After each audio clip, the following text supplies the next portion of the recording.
So if everything goes according to plan, by the time this video posts, I will have 300 subscribers, and thank you so much for making that happen. I started this back in July, hoping that some of you guys would watch, and here we are by the end of the year. 300 subscribers. That is awesome. That is amazing. I appreciate it so much. And I've had so many great conversations, and I've actually kind of made some friends over YouTube, which I wasn't anticipating that. And here we are, and I very much appreciate it. With that said, I asked you guys if you had any questions, and you guys had a lot of questions. So I'm just going to go ahead and get right into this. Question number 1 from Langley Productions. I saw you wearing a Rocky t-shirt. What are your thoughts on the movie Creed? I thought it was a great movie. I thought it was a brilliant continuation of the Rocky series. I think Rocky's my favorite movie character of all time. I could be convinced otherwise for something else, but I'm not much for picking favorites. But he's definitely way up there. I love that franchise, and I love it particularly because it spanned 40 years, and so we've gotten to see this character throughout so much of his life, and before his fame, the rise to fame, the silliness of the fame, the retirement, and then moving into old age and kind of dealing with life. And so that movie was a brilliant reinvention of the series, a continuing study of Rocky, while just being the side character to this great new character of Adonis Creed. And in that, what makes it so brilliant is it's a direct sequel to Rocky IV, which is not a movie that makes any sense to have a direct sequel to. This movie shouldn't work, but it does because it was so well made. It was made with so much love and reverence for a series, and it took like the most ridiculous of the Rocky movies and made a very grounded, realistic, serious sequel to it, which is, it like lifts the material of Rocky IV, which is basically a weird schlocky sports movie from the 80s. It has 4 or 5 montages in it, and somehow they made this movie as a sequel to it, which is brilliant. It's a continuation of the Rocky character. It's a expansion beyond the Rocky character. It's a great film in the series, one of the best in the Rocky series, a great film in its own right. We left the movie, and my wife does something I love it when she does. Afterwards, she went and sent me a text message, which I was right next to her, so I don't know why she would text this to me. Top 10 question mark, which is a really good sign. Next up, Timmy's got 3 questions for me. Do you think Frozen and Avatar are overrated?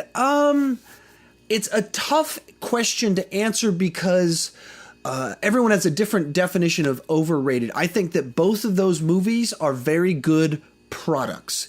They provide the entertainment that the trailer promised. There's a reason that they made so much money.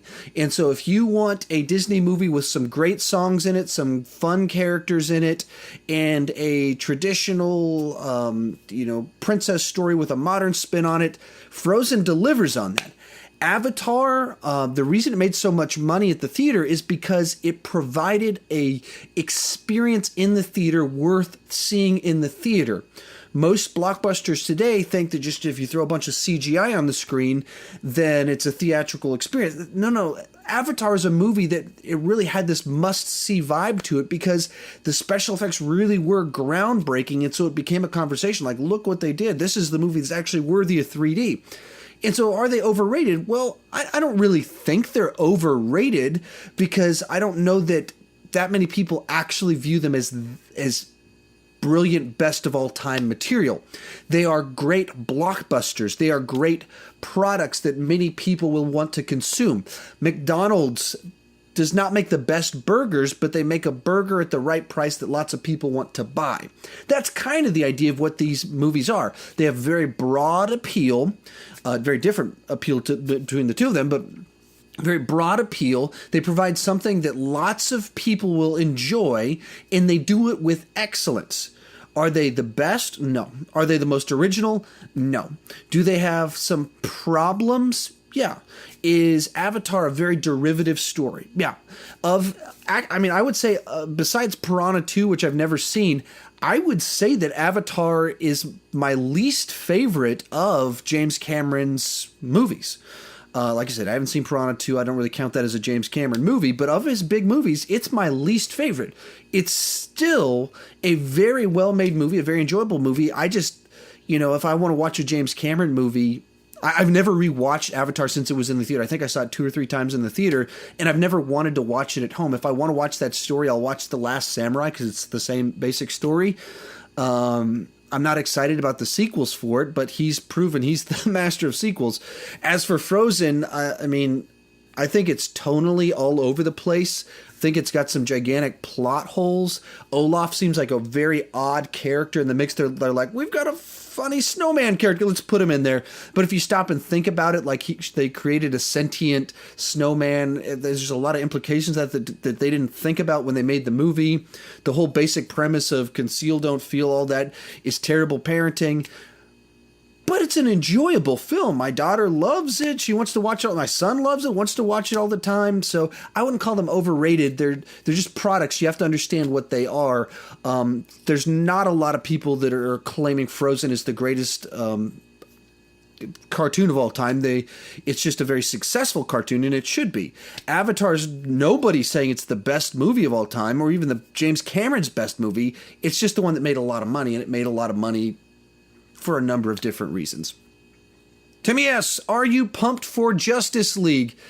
Yes, I am. In short, as much as Batman v Superman had problems, as much as Suicide Squad had problems, I'm still excited. I really like that trailer they put out. If I can remember, I'll put a card. I put a trailer reaction to it. I thought that the spin they were doing, the change of it, I thought it was a great change to make it more comedic. I really liked Ben Affleck as Batman.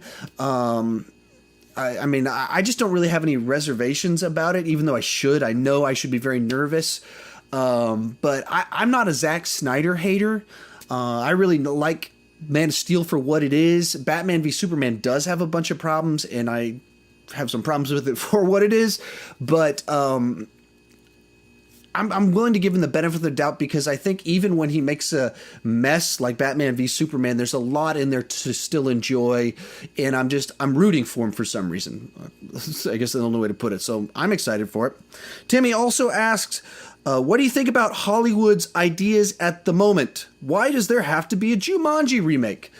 Because they think it'll make money. And right now, Hollywood seems to be, at least when it comes to blockbusters, Hollywood seems to be in the business of risk reduction. They are starting with the idea of greenlighting movies that have a pre-existing marketing plan. And so you say Power Rangers, and then you look at the trailer for it, and the tone's different, and it's like YA, doesn't show the robots. Well, why would they do that? Well, they went, all right, we'd like to do a big, gigantic robot movie for teenagers, but we want to make sure that it's connected to something else. And so therefore they make a movie that they think teenagers right now will really like, totally different from the source material, but they can market it to the demographic of people that grew up watching that source material. So there's a pre-existing marketing strategy there. So why is there going to be a Jumanji remake? Because you say Jumanji and people, they know immediately what you're talking about, and you start talking about it, and then you put a couple stars in it that people are familiar with, and so you don't have to explain to people what it is. And that's what Hollywood, for the most part, seems to be interested in these days. You can think of some exceptions over the last few, like the movie Inception. Explain the movie Inception to someone, it's like you can go into people's dreams, but it's a heist movie, and people are like, what are you talking about?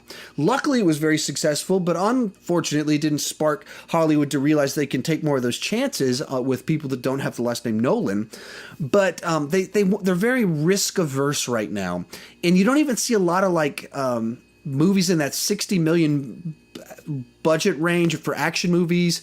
Like, we've had a couple in the last month or last few months with Magnificent Seven, Jack Reacher 2, and The Accountant, but that seems uncommon that we would even have that many mid-budget action movies, because they just don't feel like they can sell them and market them to people, and so they go with sequels, franchises, adaptations, reboots, remakes, all this stuff that we get sick and tired of them. Just, why are they mining my childhood? Well, they're mining my childhood because as soon as they say Total Recall remake, I know exactly what it's going to be. They say Total Recall remake with Len Weissman, all right, I know exactly what this movie's going to be.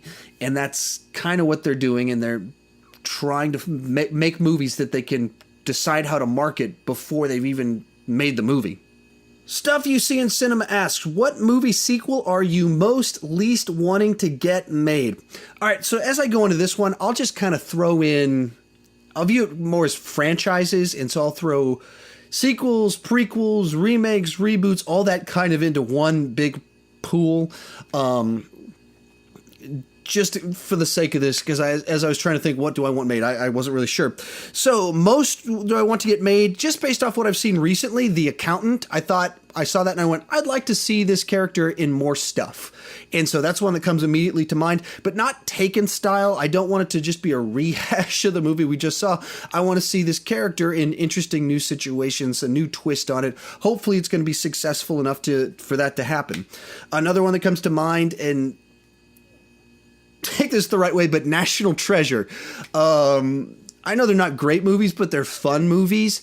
And I want Nicolas Cage to stop embarrassing himself with all these straight-to-video movies. And so I think if he could do National Treasure, maybe he could get back into doing stuff that actually has some legitimacy to it. Stupid, dumb movies, but they're fun. And I want Nicolas Cage to, yeah, like I said, some redemption in his career.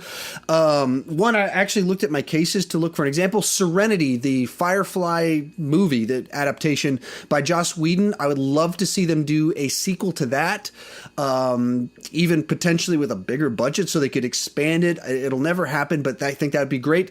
And I'm going with a little blasphemy here. I think I would be very open if they got a director that I was like pumped about them picking, but a remake of Back to the Future.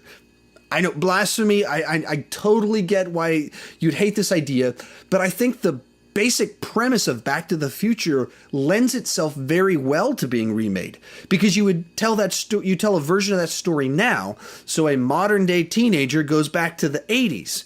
And so it doesn't have to be a beat by beat remake it's not a remake of the exact story, it's a remake of the premise of Back to the Future, of a teenager goes back and ends up in high school with their parents and discovering, what things were like 30 years ago. That premise lends itself to being remade about every 20 years because culture changes so much. So in the same way it was interesting in the 80s to see an 80s teenager go back to the 50s, just as much so, it's just as interesting for a kid now to go back to the 80s. So a little bit blasphemous. An odd one, but I kind of want to see a sequel to the Terminator Genesis.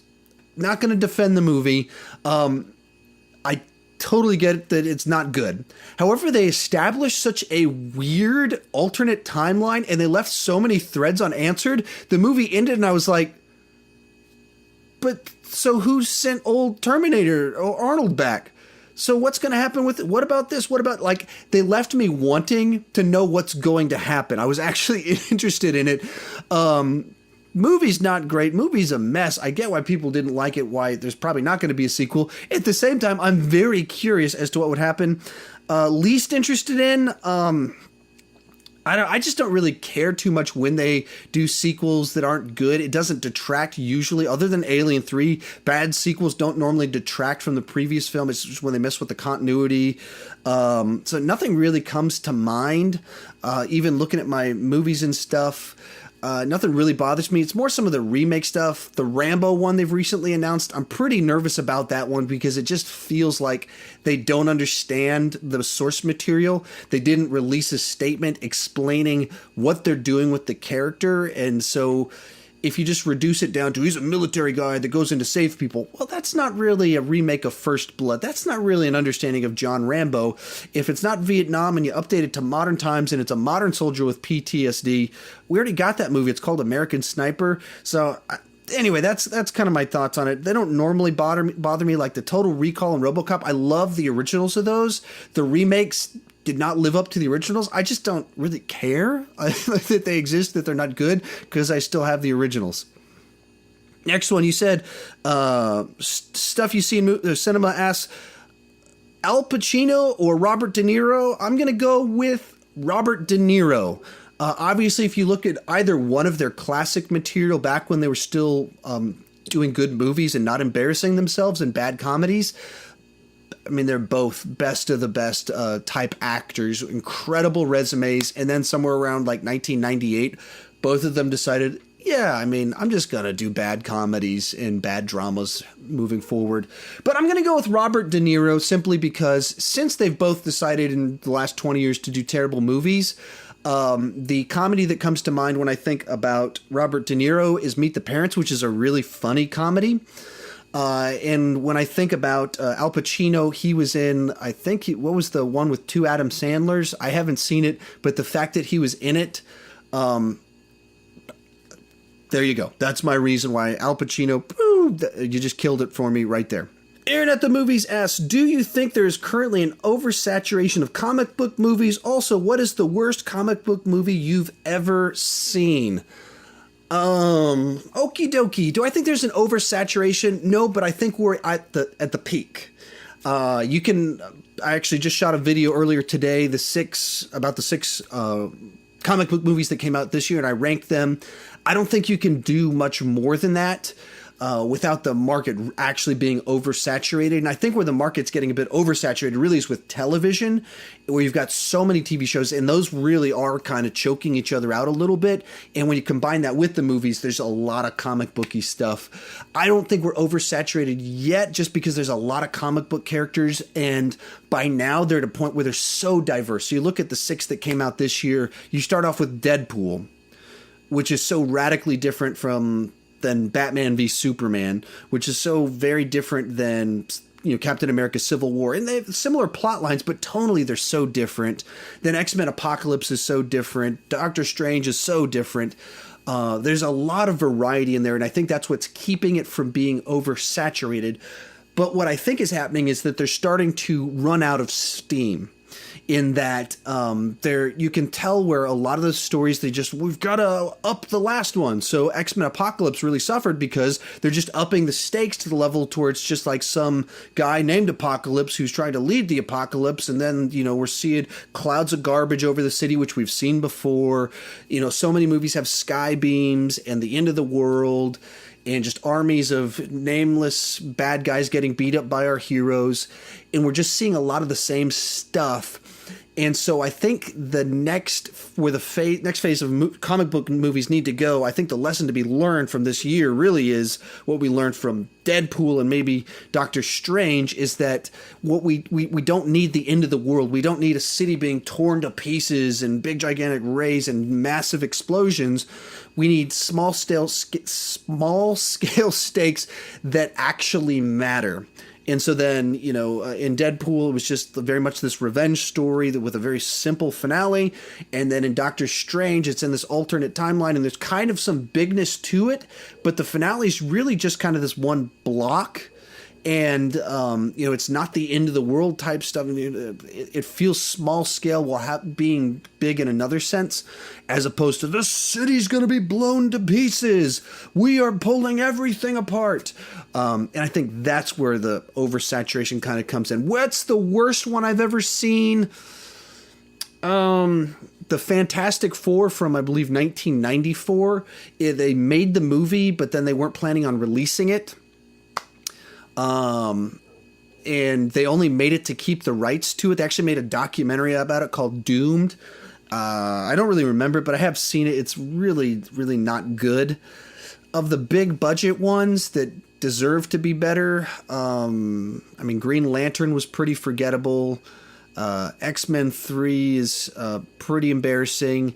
X-Men Wolverine Origins, whatever that's called. I remember sitting in that one being like, I can't believe this is this bad. How is this bad? How am I sitting in a Wolverine movie thinking, ugh, when is this over? And then I went and bought it. It's right over there. That's how good of life choices I make. But some of the worst ones, like Catwoman, I haven't seen it. Maybe Elektra, I guess that counts. What's another one I own? I think I only saw it once in the theater, and it was just not good. Don't know why I bought it. It's directed by Rob Bowman, that's right. And so I felt like loyalty to him, I think, is what happened. But that's a weird thing to be loyal to someone on. So anyway, those are some thoughts. All right, I'm going to botch this name. Amauri Poyntz, that I literally have no idea how to pronounce either one of those. Asks, do you think there's a future for Kung Fu Panda? Honestly, I have not seen any of the Kung Fu Panda movies. I have no excuse. They're all rated on Rotten Tomatoes very, very well. I have a 4-year-old boy now who loves to punch things, so it seems like perfect material that would be tolerable for me, that my wife wouldn't get mad at me for showing him. I just haven't watched him yet, and I think he'd love them. I think I'd enjoy them more than most of what he watches. I just haven't watched them. I did a little bit of the Wikipedia magic. All 3 of these movies, I believe, have above an 85 on Rotten Tomatoes, so critics like them, and financially, all of them have done good enough. This third one did the weakest at the box office, but it also came out in like January, February, so you'd expect it to do not as well. And it didn't bomb by any means. It was just kind of like, 10, 20% less than the previous one, which is significant, but it's not disastrous. So not knowing where the last one's story ended, just based off the numbers, the ratings, the way people like this series, I would assume there's a future there because there's money to be made and the quality has not dipped at all. Not having seen them, but based off of trusting Rotten Tomatoes, which I've ranted for and against both in the last 2 months. Mick Rock Movie Reviews asks, what was the first movie you saw at the theater and what was the experience like? I don't remember, is my short answer. I'm almost positive the summer of the movie I'm about to say, I saw Batman 1989 before this movie. But the first movie I remember seeing in the theater was Star Trek V. And it was a very interesting, bizarre film experience because my mom, sister, and I were doing like a cross-country trip from Texas to California. We stopped in either like some small-town city in Arizona overnight, I believe. And there was a movie theater there, and they're like, oh, a Star Trek movie's playing, let's go see it. And we went to it, and the city was so small that if they didn't sell enough tickets to the movie, they wouldn't show the movie. And they had to sell 20 people had to be in the movie or something like that, or else they just canceled the showing, which seems like a really bad business model to me, but that's the one they chose. And so we sat there waiting, counting the people. And that's the first movie I remember seeing in the theater. It's obviously terrible. I think it's a very watchable terrible, but I'm also a huge Star Trek fan, and I love William Shatner, so it's a fun disaster to watch for me. Generation Nation asks, who do you consider the top 5 directors of all time? In Stuff You See in Cinema says, who is your favorite director? All right, I'd have to sit there and think through this too much. So this was kind of an off-the-cuff response, instinctively, who are the guys that just kind of pop to me? And few of these I would stand by if I made an official list. At least one of these guys would not. But my favorite director, I think, is safe to say Steven Spielberg, and I would also say he's the best director of all time. And I say that because you can just look at, has he won Oscars? He's won Oscars. Has he consistently made good movies? Great movies, not good movies. Has he consistently made great movies? Yes. So Oscars, has he consistently made great? Yes. Has he crossed genres? Yes. Has he innovated genres? Yes. And he's innovated genres, not just one, but multiple. And I would argue that you could pretty easily and strongly make the case that he's got arguably the best adventure movie of all time. He's got one of the best thrillers of all time, one of the best dramas of all time, one of the best war movies of all time. And so you've got a guy that has multiple potential best movie of a genres in 4 or 5 different genres. I believe on Collider.com they ran an article where they were ranking all of 27 or however movies he's directed.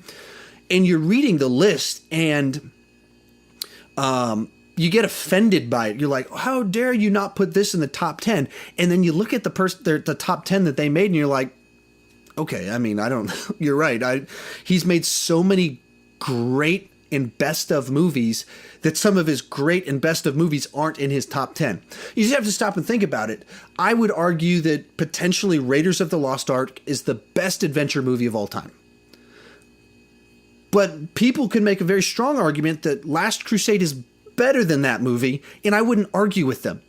Which is to say that then now Last Crusade is potentially the greatest sequel of all time, or the best action movie of all, or adventure movie of all time. That's how good he is. So, favorite and best, I would say Spielberg, and I would really argue that with almost anybody. If you disagree with me, let's fight down in the comments section.